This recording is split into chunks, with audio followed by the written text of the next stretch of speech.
کہ جاوید احمد غامدی اور نام نہاد علمی کتابی دونوں کہتے ہیں کہ کشف و الہام کو ماننے والے ایسے ہی ختم نبوت کے ڈاکو ہیں جیسے قادیانی. اس کی وضاحت کرتے ہیں. تو بھئی پہلی بات یہ ہے کہ ذرا غور کریں، جو لوگ یہ دعویٰ کرتے ہیں کہ کشف اور الہام کو ماننے والے بھی ختم نبوت کے ڈاکو اور منکر ہیں، پہلے ہم یہ دیکھتے ہیں کہ کون لوگ ہیں جو کشف اور الہام کو مانتے ہیں. پہلے یہ دیکھیں تو اہل سنت بھی یہ مانتے ہیں کہ کشف اور الہام برحق ہے. دیوبندی بھی مانتے ہیں، غیر مقلدین وہابی بھی مانتے ہیں. ان کے ابن تیمیہ کے کتنے حوالہ جات موجود ہیں. اور اہل تشیع بھی مانتے ہیں. دیوبندی، وہابی، سنی، شیعہ، غیر مقلدین سب مانتے ہیں کہ کشف و الہام برحق ہے. امام بخاری بھی مانتے ہیں، امام مسلم بھی مانتے ہیں، اور کتب ستہ، محدثین، علماء، کتنے سینکڑوں حوالہ جات ہیں، وہ سارے کشف و الہام کو مانتے. تو اس کا مطلب یہ نکلا کہ یہ ساری امت ہی ختم نبوت کی ڈاکو ہے. بات سمجھ آ رہی ہے؟ بھئی ساری امت ہی ختم نبوت کے ڈاکو ہے، جبکہ یہ بالکل ان لوگوں کا ایک دھوکہ اور فراڈ ہے.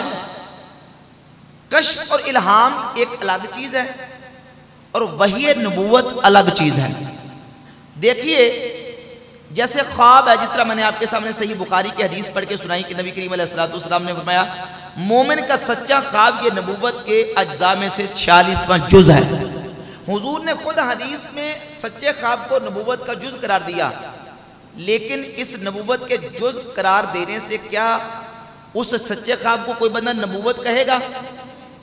بولو نا یار. کیا اس سچے خواب کی وجہ سے ختم نبوت کا انکار لازم آئے گا؟ جب سچے خواب کو نبوت کا جز قرار دیا جا رہا ہے تب بھی ہم کہتے ہیں کہ نبوت کا جز ہونے کی وجہ سے بھی، اس کے باوجود بھی وہ ختم نبوت کے منافی نہیں ہے. تو کشف اور الہام کو نبوت کس نے کہا ہے؟ کشف اور الہام نبوت ہے.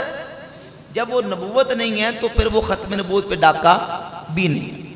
یہ صرف صوفیہ کی دشمنی میں اور اولیاء اللہ کی مخالفت میں، صرف اپنے مذہب کی اشاعت کے لیے، لوگوں کو اہل اللہ سے بدظن کرنے کے لیے، نفرت دلانے کے لیے اس طرح کے یہ اوچھے ہتھ کنڈے اور پروپیگنڈے کرتے ہیں.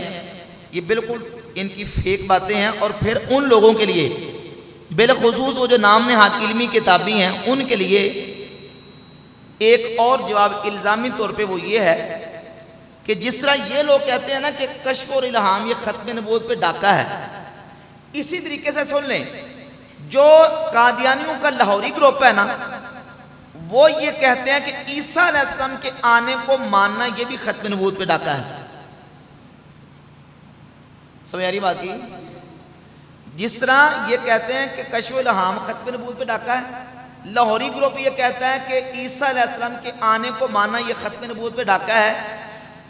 تو پھر باقی بچا کون ہے ختم نبوت کو ماننے والا؟